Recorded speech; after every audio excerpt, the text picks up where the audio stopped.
Hola, en este video vamos a ver algunas indeterminaciones y algunas técnicas relacionadas con los límites indeterminados. Es decir, vamos a buscar algunas estrategias para saber cómo salvar una indeterminación.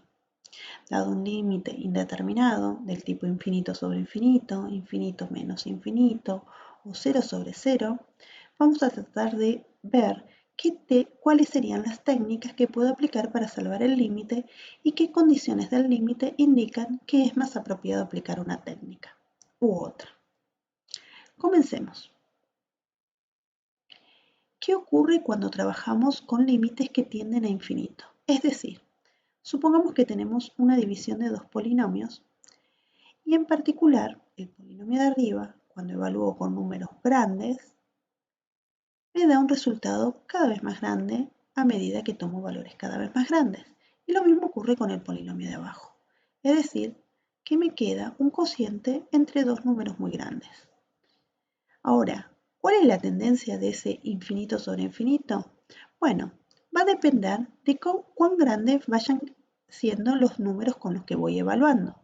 Y para saber eso, basta con considerar sacar factor común forzado tanto del polinomio de arriba como del polinomio de abajo. Veamos.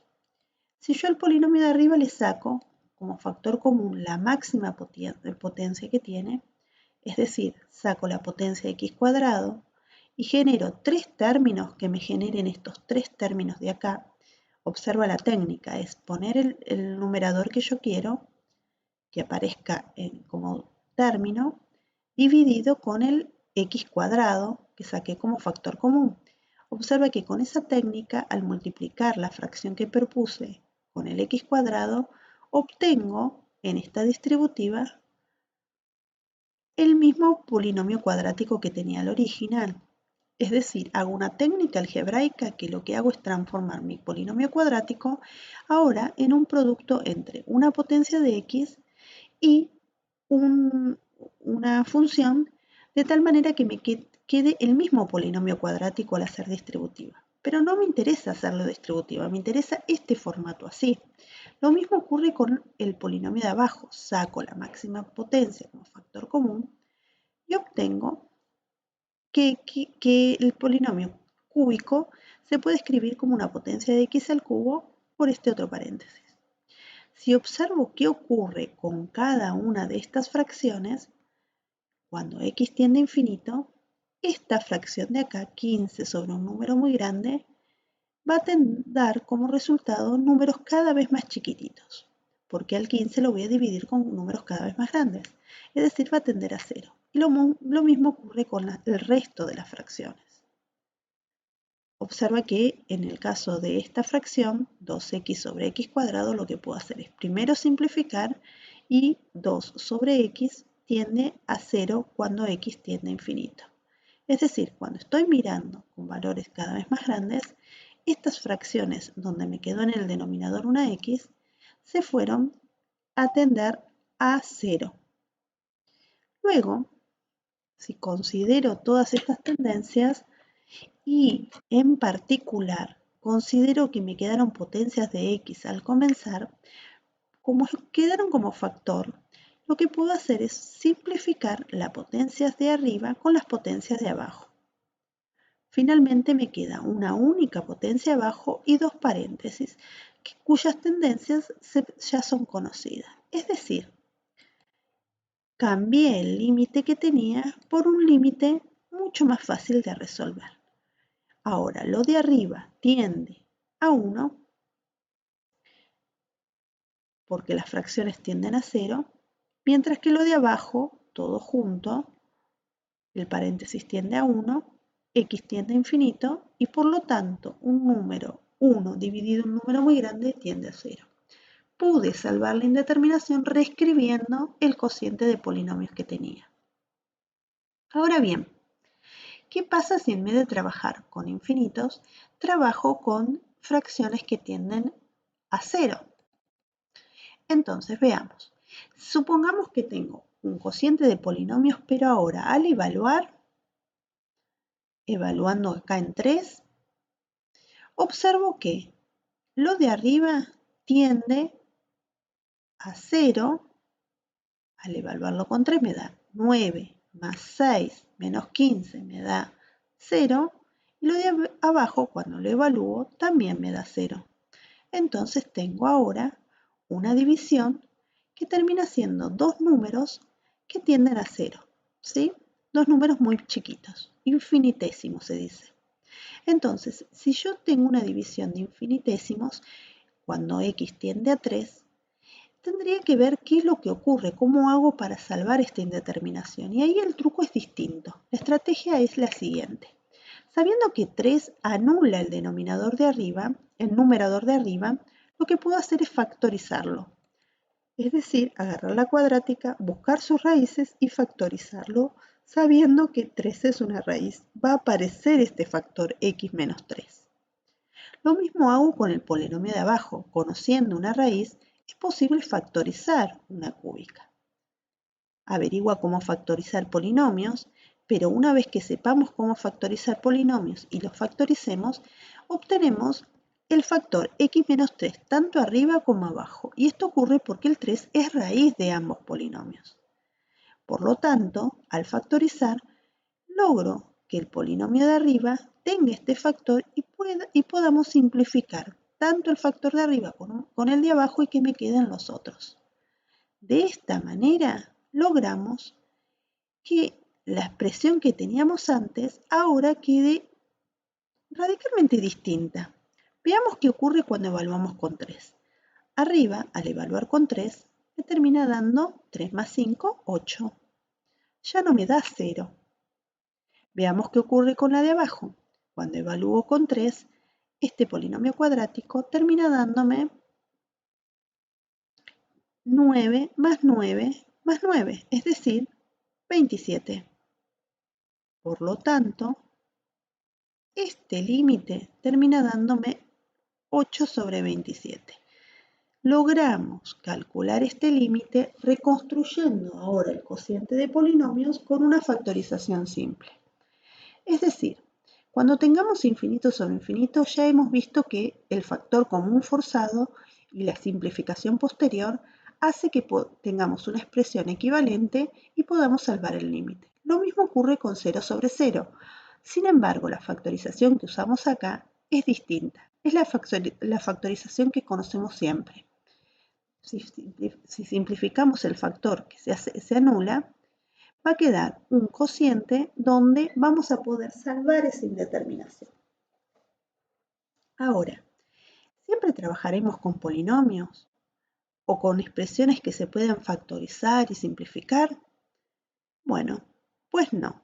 En algunos casos vamos a trabajar con funciones trigonométricas o exponenciales y va a ser necesario tener algunos teoremas relacionados con estas funciones. Veamos cómo conseguir esos teoremas. Supongamos que tenemos dos funciones, tres en realidad. Una función que queda ensanguchada entre dos funciones, es decir, intercaladas entre dos funciones. Los valores de la función g quedan justo entre los valores de la función h, que está por arriba, y los valores de la función f. Si tengo esta función de esta manera, intercalada, la función g, los valores de f están entre h y f.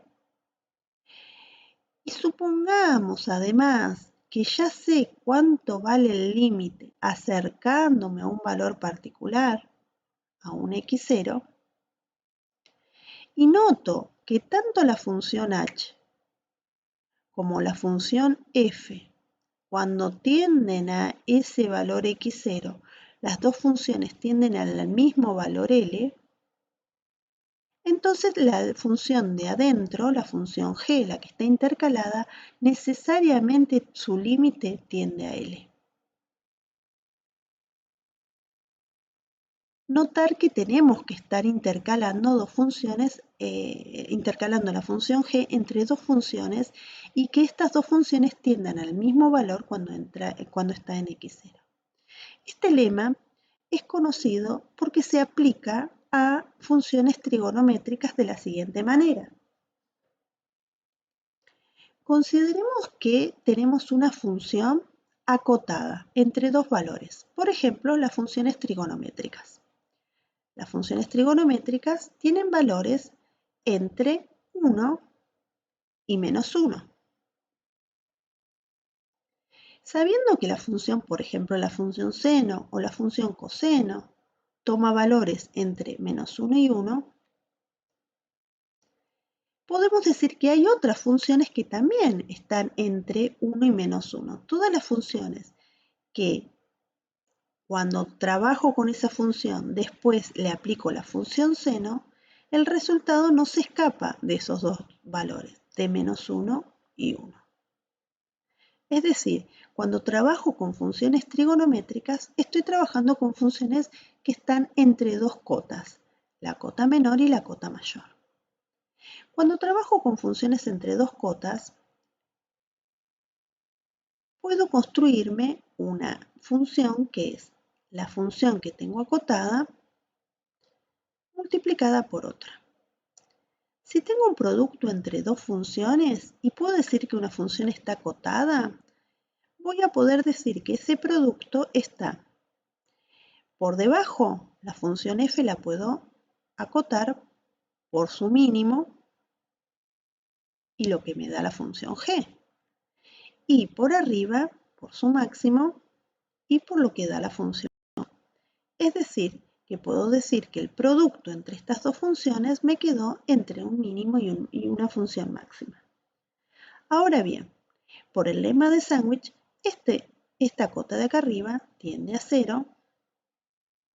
¿Por qué? Porque la función g que tomé no es cualquier función, es una función que tiende a 0. Si tengo una función acotada y una función que tiende a 0 y las multiplico, la multiplicación queda entre dos funciones que al acercarse a cierto valor, cuando tomo el límite en el cual la función g se hace 0, la función producto también se acerca a 0. Es decir, si yo tomo una función a la cual ya sé que tiende a 0 y la multiplico por una función acotada, consigo, por ejemplo acá, x cuadrado, cuando x tiende a 0, esto tiende a 0, y la función esta es acotada, el producto no se puede escapar del resultado 0.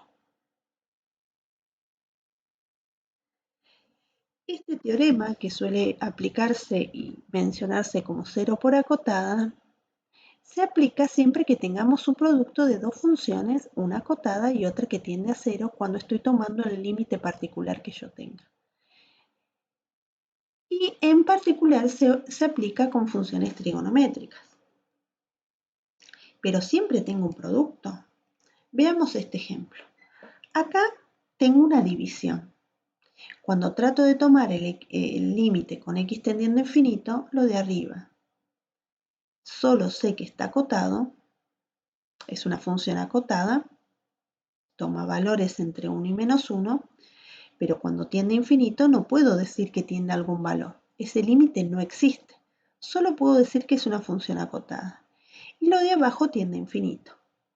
Por lo cual no puedo saber cuál es el límite si está escrito de esta manera.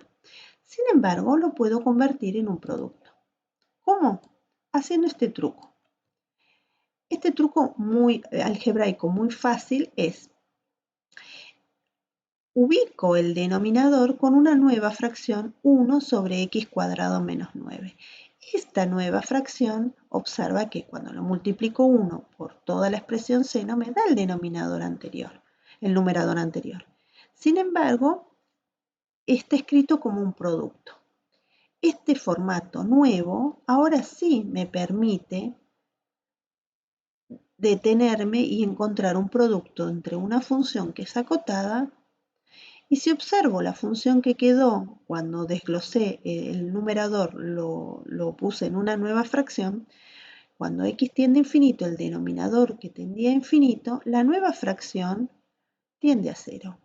Por lo tanto, esta es un producto entre una función que tiende a 0 y una función acotada. Y este límite termina dándome 0. Así que esta propiedad se aplica tanto en divisiones como en productos y hay que tener cuidado cuando tenemos divisiones, hacer este truco de reconstruir un producto, ¿sí? Ubicar un producto y expresar como un producto para saber quién es la función que tiende a cero y la función acotada. Cuando puedo identificar esas dos hipótesis, la hipótesis de que una función tiende a cero y otra función es acotada, puedo aplicar lo que llamamos el teorema cero por acotado. Muy bien, avancemos.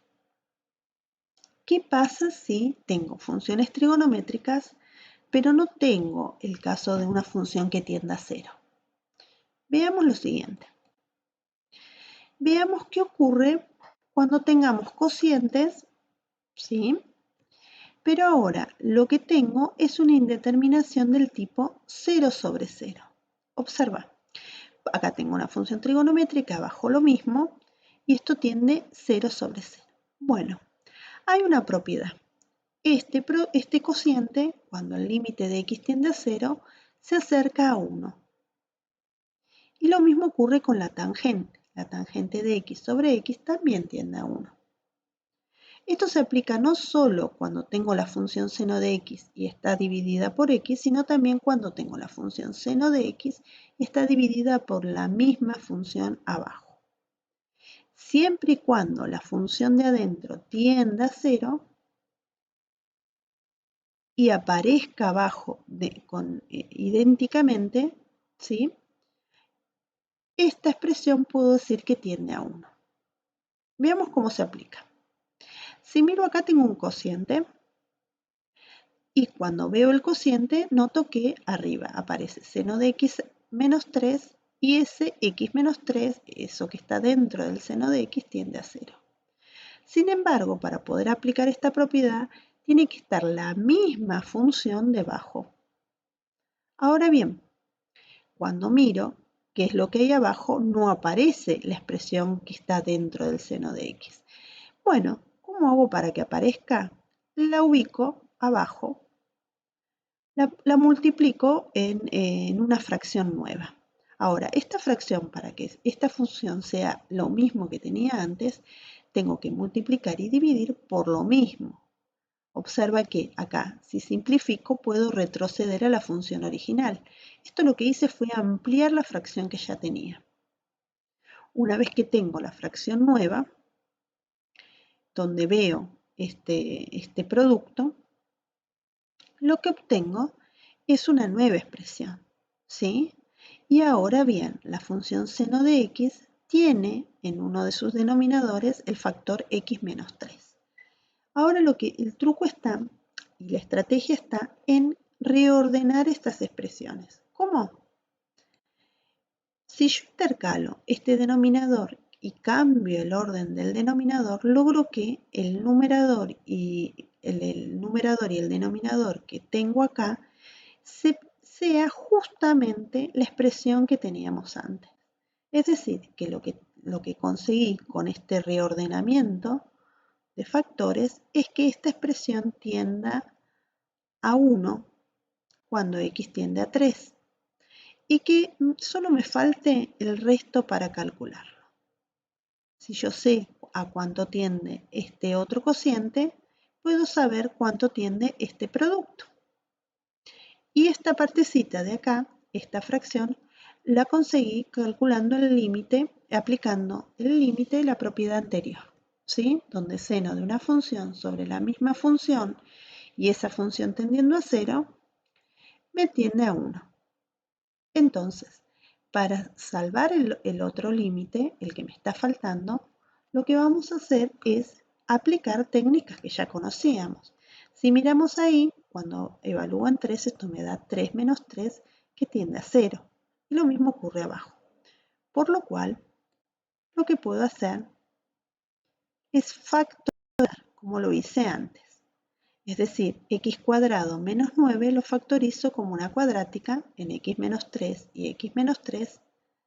Y ahí, al factorizar por ser 0 sobre 0, se simplifica y queda una nueva fracción más simplificada. Ahora bien, cuando tengo esto, ya puedo decir que uno de los términos por la propiedad me tiende a 1 y el otro término tiende a ver, cuando evalúo en 3 me da 1 sobre 3 más 3 tiende a un sexto.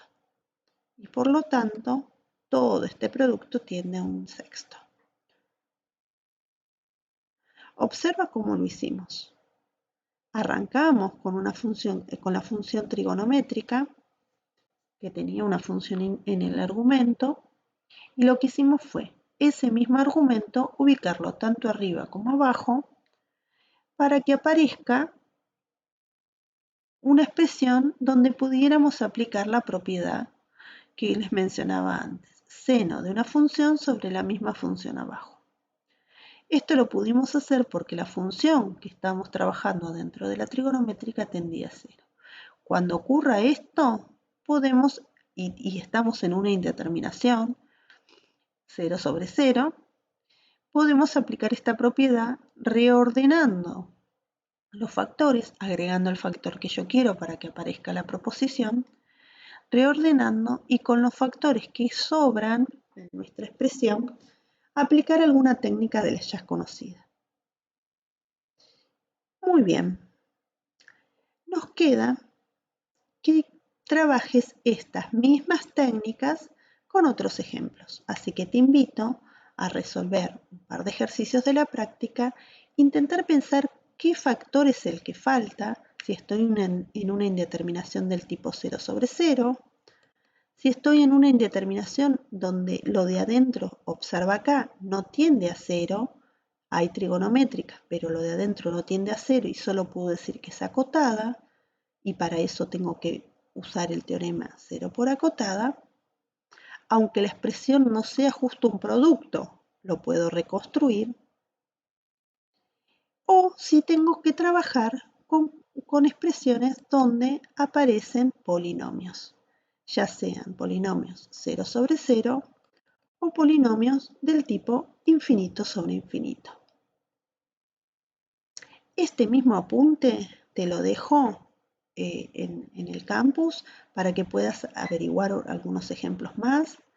Te dejo además un ejemplo más con fracciones, con raíces, cómo sacar factor común cuando hay una raíz. Y te invito a trabajar con más ejemplos en la práctica. Así que nos vemos en la próxima.